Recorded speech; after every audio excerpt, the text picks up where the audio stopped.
understanding my lecture with heart. So our next question is, show that the contraction of the outer product of the tensors. Question है, show that the contraction of the outer product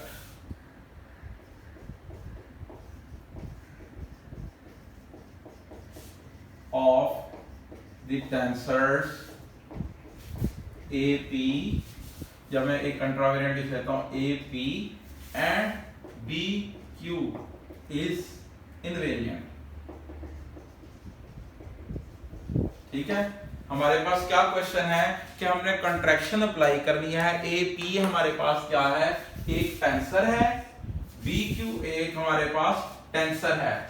इसकी हमने लेनी है outer product और फिर हमने इसके ऊपर अप्लाई करनी है कंट्रैक्शन. तो contraction of the outer product of the tensor AP and BQ is invariant.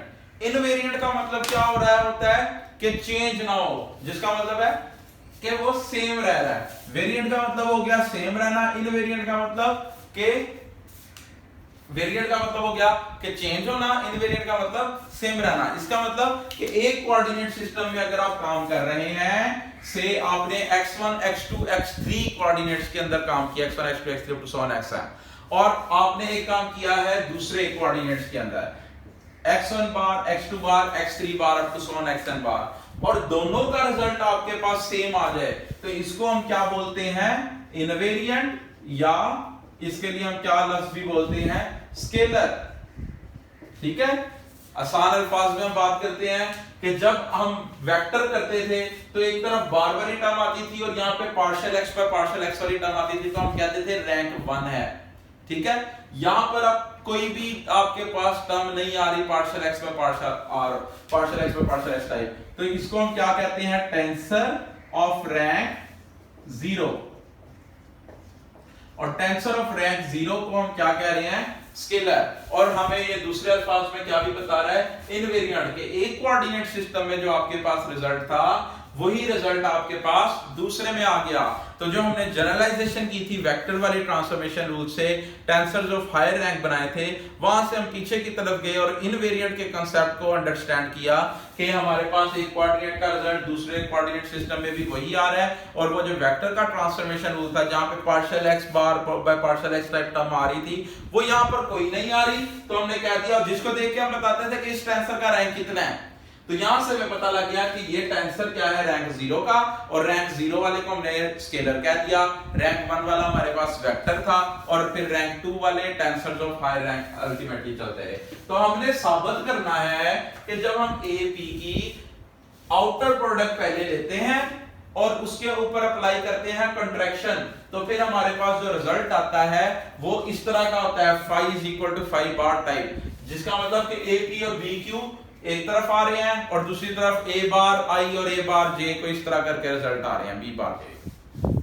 तो हमें यहां पर क्या गिवन है, सॉल्यूशन में हम पहले जाते हैं कि AP एक टेंसर है, तो इसका जो रिजल्ट है वो क्या होगा, ट्रांसफॉर्मेशन रूल को फॉलो कर रहा होगा, partial x bar I over partial xp. ठीक है, कंट्रावेरिएंट था, हमने कंट्रावेरिएंट के लिए ऊपर इंडेक्स नोटेशन लगाते हैं इंडेक्स, और कोवेरिएंट के लिए नीचे. BQ क्या है, एक टेंसर है, थोड़ा सा नीचे करके लिख लेते हैं, BQ क्या है, एक टेंसर. तो ये क्या करेगा, ट्रांसफॉर्मेशन रूल को फॉलो करेगा, so partial XQ over partial x bar J. हमने लेनी है इनकी आउटर प्रोडक्ट. आउटर प्रोडक्ट क्या होता है, सीधा सीधा दोनों को मल्टीप्लाई कर देना है. ठीक है, सो A बार I और B बार J, ये किसके बराबर आ गया, पार्शियल x बार I और पार्शियल xp AP मल्टीप्लाई हो गया पार्शियल xq और partial x bar J BQ. ठीक है, इसको हम किस तरह लिख सकते हैं, ये ब्रैकेट में इधर ही लगा देता हूं, इसको हम किस तरह लिख सकते हैं, this implies A bar I B bar J, ये किसके बराबर हो गया, partial x bar I over partial xp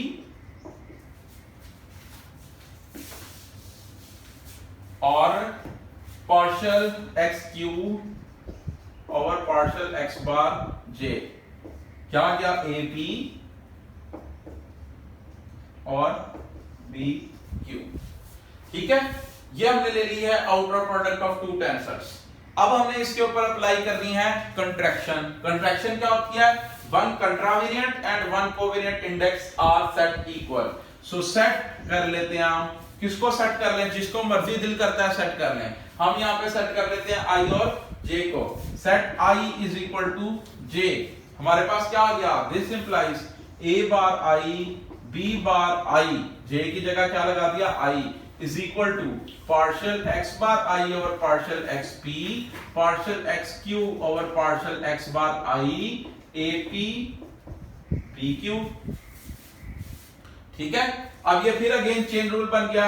ये क्या बन गया आपके पास? Partial X Q over partial X P A P B Q, A bar I B bar I. ठीक है, और अब इसका रिजल्ट किसके बराबर आएगा? क्रोनेकर डेल्टा के। A bar I B bar I is equal to delta Q P A P और बी क्यू। ठीक है, अब इसका सिर्फ नॉन जीरो जवाब कब आएगा? जब आपके पास P और Q क्या है? बराबर। So this implies non zero result कौन सा है? A bar I B bar I is equal to क्या होंगे? डेल्टा Q की जगह क्या लगा दिया? P। सो ये आ गया AP और BP। ठीक है, अब इसका जवाब क्या है हमारे पास?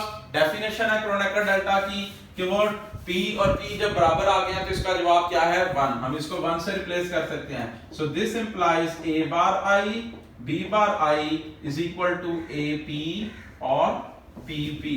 सो ये बिल्कुल उसी तरह ही आपके पास आ गया कि कोई partial x over partial x type term हमारे पास नहीं आ रही। ठीक है, तो फिर हमने इसको क्या कह दिया कि ये जो है कंट्रैक्शन हमने अप्लाई किया है, contraction of the outer product of tensors AB and BQ। ये क्या है? स्केलर है या इनवेरिएंट है। क्लियर है? अगर किसी के ज़हन में कोई सवाल हो तो कमेंट सेक्शन में मेरे से पूछ सकता है। हमने इसको प्रूव कर दिया है कि ये इनवेरिएंट है। ओके, एक इसी तरह का हम सवाल छोटा सा और कर लेते हैं ताकि हमें जो इनवेरिएंट्स के हवाले से या इनर प्रोडक्ट के हवाले से कोई क्वेश्चन है, माइंड में कोई कंफ्यूजन आ रही है तो वो हमारी दूर हो जाए। ठीक है, सो अगर हम इनर प्रोडक्ट अप्लाई करें, हमारे पास क्या है? Show that any inner product of the tensor APR is a tensor of rank 3। मैंने इसके साथ का बल्कि आप लोगों को एक छोटा सा सवाल करवा भी दिया हुआ है। इसके अलावा मैं कर देता हूं prove that the contraction of the tensor. Question ये कर लेते हैं, दूसरा वाला मेरे ज़हन में जो आया था वो हम कर चुके हैं मेरा ख्याल। Prove that the contraction of the tensor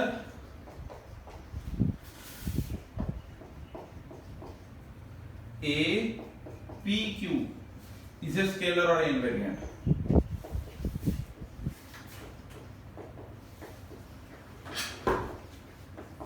ठीक है, इसका मतलब क्या हुआ कि हमने क्या करना है?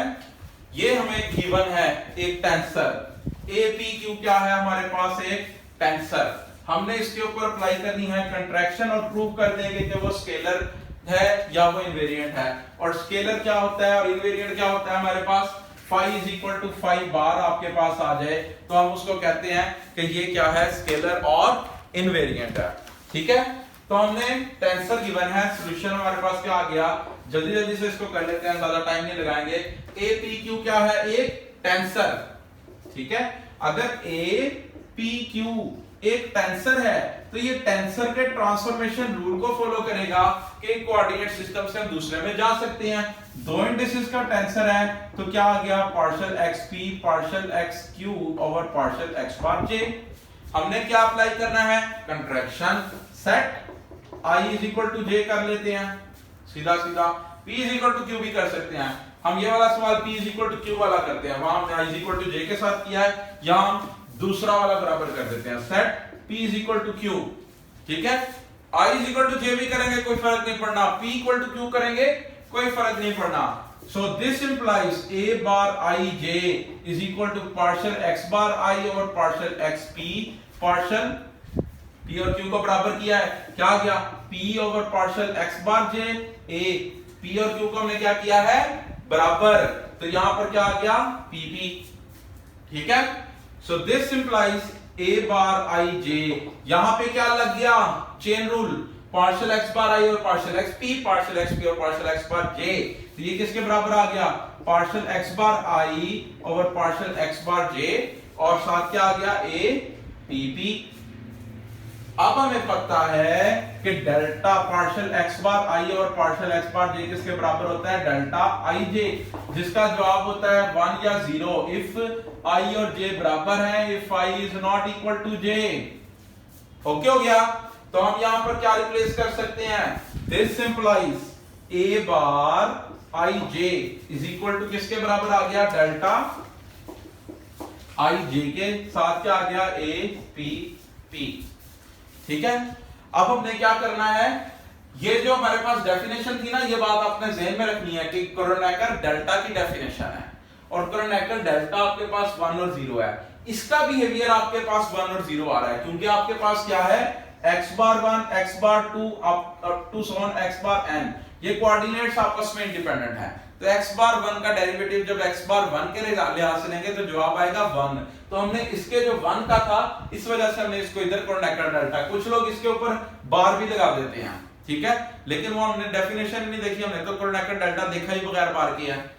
ओके हो गया, अब हमारे पास इसका जवाब या 1 है या 0 है, सो दिस इंप्लाइज इसकी जगह लगेगा आई और जे बराबर करेंगे, अगर आपके पास जवाब क्या है 1, आई और आई हमने किया बराबर, तो इसका मतलब हम उस वाले कंपोनेंट को लेकर चल रहे हैं जहां पर जे की जगह हमें क्या करना पड़ा है आई, बाकी सारे तो क्या है 0, ठीक है।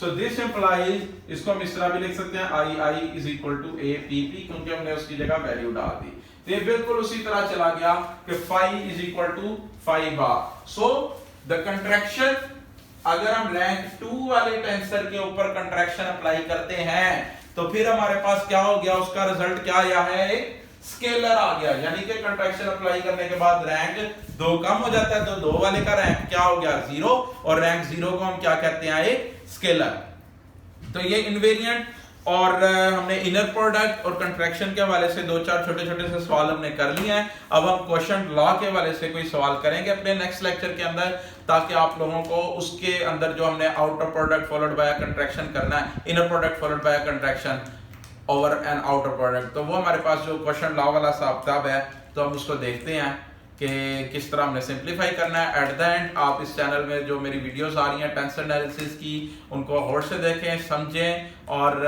आने वाले क्वेश्चंस का इंतजार करें। थैंक यू वेरी मच, अल्लाह हाफिज़।